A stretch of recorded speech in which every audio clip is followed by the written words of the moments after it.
Grabe. Sino mag-aakalang may ganito sa Canada? Suddenly, the world I used to know, I see it differently. Today's adventure, nag-lake kami ni Jam sa Kentucky Alane sa Canada. Tagal ko na rin kasing gustong gawin to. Yung magpalutang-lutang lang sa gitna ng lawa, sabayan mo pa ng food trip. Tanggal talaga stress mo dito. Love, maaraw na! Saan? Oh, pwede ka na? Oo. Mag-lake na tayo! Sige na. Magle-lake kami guys. Pero syempre, hindi namin makakalimutan ang babaunin namin. Nagluto ako ng burger na kakainin namin sa gitna ng lake. Ang ganda na itong nabili namin lutoan ni Ganda. Hindi mo na kailangang hugasan. Kung akala nyo mahirap siyang linisan after nyo magluto. Scrape nyo lang. Tapos. Tara.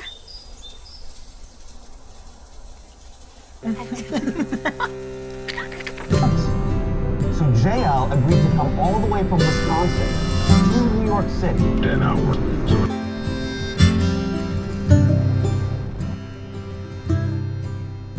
So dito na kami after an hour and a half drive.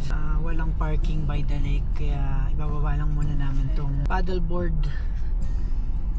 And ipapark ko tong sasakyan sa labas, medyo may kalayuan. Wow, ang ganda ng tubig. Parang ano nga ngayon, love? Lake day. Kasi ang dami nag-aano. Mainit. Oo. Ito na yung last month ng summer kasi ang September transition na siya ng fall season dito. Sobrang init ngayon kaya maghahanap kami ng mga lilim na spot. Tatawirin namin tong lake na to. So iniwan lang muna namin tong paddleboard dito. Tapos magpa-park kami sa parking lot sa labas ng park na to. Sabi ginawa mong hotbox ng sasakyan. Ano yan? Sunscreen ba yan? No? Ano? Smoke.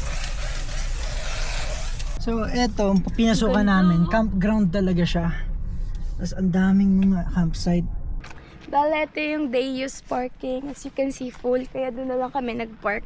Pwede naman doon, di ba, love? Yeah, sa tabi lang ng daan. Yes. And lalakarin pa namin papunta dito. Grabe oh. Parang ang sarap mag-camping ngayon, love. Kaya nga. Parang naiingit ako sa kanila.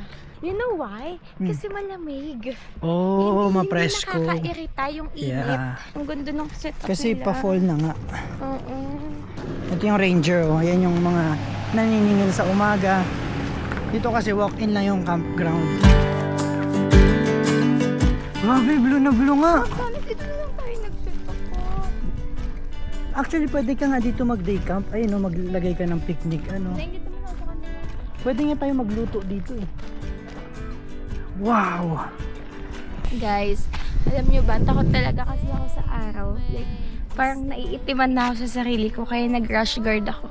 Tapos may dala akong payong. Eh, ang daming tao. As in, ang daming tao. Kaya sabi ko kay Jack, dalian namin, punta na kami dun sa dulo para makapagpayong na ako. Kasi nakakaya naman pag nakita nilang may payong ako. Siya lang ang nakapayong dito mamaya. Lahat sila pumunta dito kasi nga sinusulit yung summer para magpa-araw. Eh ako, hindi naman talaga kasi ako fan ng araw. Kasi Asian ka. Hindi siya mabigat. Sige na, dalhin ko na lang.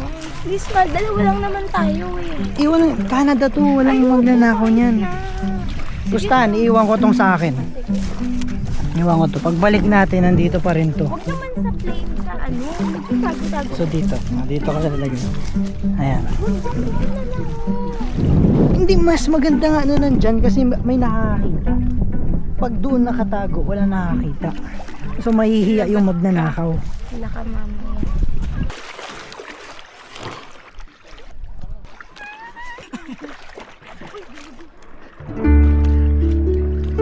Ang ganda. Tignan niyo yan, oh. Ay, wow. Ang sarap. Ay, ang cute ng bata na po. Siya lang mag-isa. Ito na yung Boracay ng Canada. Ang tawag dito sa amin, yung mga ganito is lake. Siguro naisip nyo parang pag narinig nyo yung lake, maliit lang. Pero malaki siya. Kumbaga parang dagat sa atin. Pero ang tawag kasi dito lake. Tapos tignan nyo yung kulay, oh. Libre lang yan. Ang ganda, di ba? Ay, ang taas ng araw. Ang ganda. Sobrang init niya no, pero mapresko yung hangin. Yeah, ang sakit sa balat ng init. As in, humahapdi yung skin ko. Kahit malayo, alam na Pinoy na ako. Sobrang ganda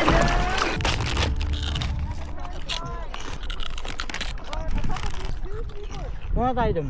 Hanap kami ng lilim guys. Kanina pagkagising ko, nung pagkakita ko sa araw, ang ganda, naisip ko, anong magandang gawin? Hike or lake? Eh kung ganito kainit, syempre lake. Lake no? Sa bagay. Actually guys, first time ko tumaaya si Jem mag-lake ng ganito kainit. Buti na lang talaga may payong at yun, nasama ko siya. I mean, gustuhin ko mag-lake mag-isa, so wala eh, boring yung ganun. Maganda pa rin, alam mo yung may natatanaw kang magandang view tapos kasama yung mahal mo. That's the life I want. Sabi nga ni Gio, mag-set ka ng culture na gusto mong maging lifestyle ng pamilya mo. Which is tamang tama. That's also my mindset. Swimming tayo. Sobrang lamig ng tubig. Love, ganyan,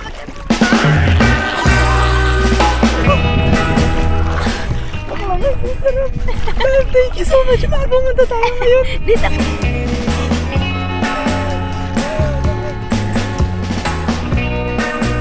Mga magpabigas.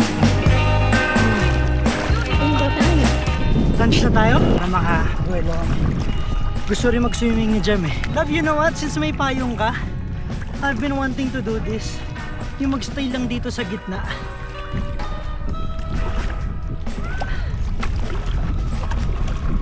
Gusto ko sana dito kasi may nakapwesto na. Okay ka lang dyan? Doon na lang. Yeah. Baka hindi ka mangitim niyan ha. Baliw. So we found our spot. Love, ang ganda. Anong masukal? Andun. Ay, ayaw kasi ni Jam ng mga ganyan madamo. Pero nandito na kami, oh. Ganito pala itsura ng dulo. Parang mababaw. Ay, may crab, oh. Pwede nga. Ayun ang crab. May follow. Crab, ayun ang crab, oh. Pababa, oh. Pababa. Saan yung pababa? Ayun, oh. Mapapansin mo, bagsak yung sand niya. Ayun, oh. From... Malapit na kami sa dulo. Sabi kasi ni Jack, baka daw hindi na kami dito makabalik. Kaya, titignan na namin yung dulo. Ay, grabe. Oh. Anong itsura ng buhangin? Ala! Hindi siya buhangin. Kasi, ano siya? Walang babaw. Ayun siya, oh. Hindi siya buhangin. Ano yan? Mud. Ayun nga, putik. What the heck? Kaya nakikita nyo sobrang linaw ng tubig dito. Kasi dahil lang dala ng reflection, puti yung putik. Kaya maganda tingnan yung tubig. Pero pag aapa ka, once na umapa ka, ayun, no, Magiging cloudy. cloudy na. Andito na kami sa dulo. Akala ko naman napakalaki ng lake na to. Ang liit lang pala. Ito na yung dulo, oh. Love, akala ko talaga malaki to. Alam mo, love, today is a good day talaga mag-lake. Parang ang sarap ng ano natin. So may hangin. May hangin, hindi The mainit. past few days, diba? Super init, tapos super dry. Oo nga. Alam mo, gusto ko din to yung parang pinapatagal yung gutom ko. Yeah, Kasi, parang rewarding yung Lalo akong natatakam kumain. Lalong nakaka-excite. Dito na ata kami magsiswimming kasi nandito yung medyo lilim. Presko dito lang. Uy, ang gundo! Tignan nyo, oh, walang araw. Ito yung ideal ano mo, swimming spot mo. Walang araw. Okay na. Tanggalin ko na to. Wait lang. Dito ka sa mundo ko. Labag na lang palang dilim ng tubig. Nakakatakot. Baka kunin Ano, ako dyan sa swimming ka baba. dyan? Hindi na. Doon lang kasi tayo sa White Beach kanina, ayaw mo pa. Baka may kumuha sa baba. Buhaya ka ba? Gusto mo dito? So may nakakahiyang nangyari sa amin ngayon. Diba nagpapadal ako patalikod. Yung nasa likuran namin, may nakaupo sa salbabida. Ako, lingon ako ng lingon kasi nga, naghahanap ako ng yung pangpang na hinahanap namin. So pansin ko, nakangiti yung mga babae. Tapos nung nakalapit na kami, saka ko lang na-realize na nakahubad pala sila. Sabi ko kay Jam, uy, nakahubad oh. Kita yung utong. Ay, wala na-realize. Kaya pala sila parang nakangiti. Yung pala, akala nila siguro, tinitingnan ko sila pero wala talaga akong alam. Ayun yung dalawang yun. Rian! Grabe, ang ganda! Hala. Tingnan nyo! Love, nakakatakot. Ang gante. Wow. Ang laki oh! Dalian mo na, nagugutom na ako. Nahihilo na ako sa Kailan gutom. mag-crabbing tayo. Ganito kayo mag-crabbing dito sa Canada. Punta kami dyan sa may bato. Sabi niya, tatalon siya. Love, i-check mo kaya muna kung may bato sa ilalim. Ano nga tawag dyan? Yung tatalon ka sa tubig? Cliff jumping pala. Kaya naman po. Saan po kayo? Vernon. Vernon. Kayo, Kilona? Kamlo. Kamloops po. Ano pa kami naghahanap ng lilim eh. Dito pala eh. We got nowhere to Grabe, be. ang ganda dito sa napuntahan namin. Just a slow dance with the summer heat. The world outside can't wait a few. Kain na tayo. Cause right now we got nothing else to do. The sun is peeking through the cottonwood. Ito yung burger mo. Burger. Wala pang ketchup. Sa akin, walang bun. Lettuce lang. Yeah. Ooh. Stop niya. Tingnan ko yan. Uy. Uy. Oh. Kain. Kain tayo. Cheers. Cheers.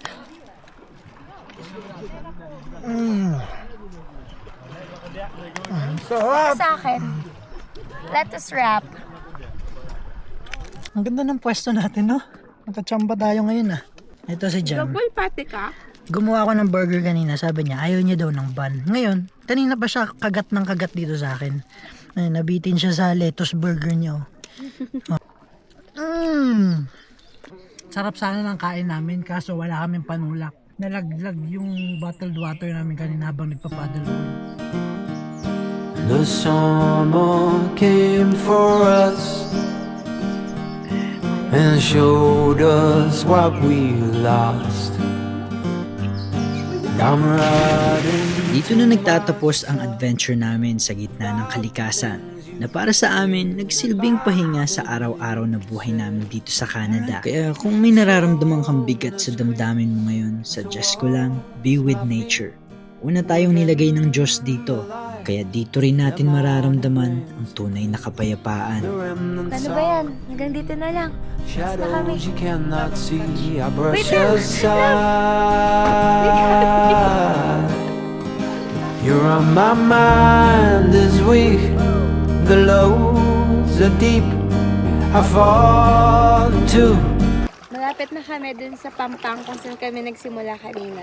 Tignan natin kung nandun pa yung Crocs ni Jack. Kasi yung sa akin dinala ko eh. Laban na pag wala na dyan. Sinong aawayin mo sa kanila? Ang bukuha niya, nasa Canada tayo eh. Ay, nandun. Nakikita ko na yung kulay brown eh. Batok mo pala.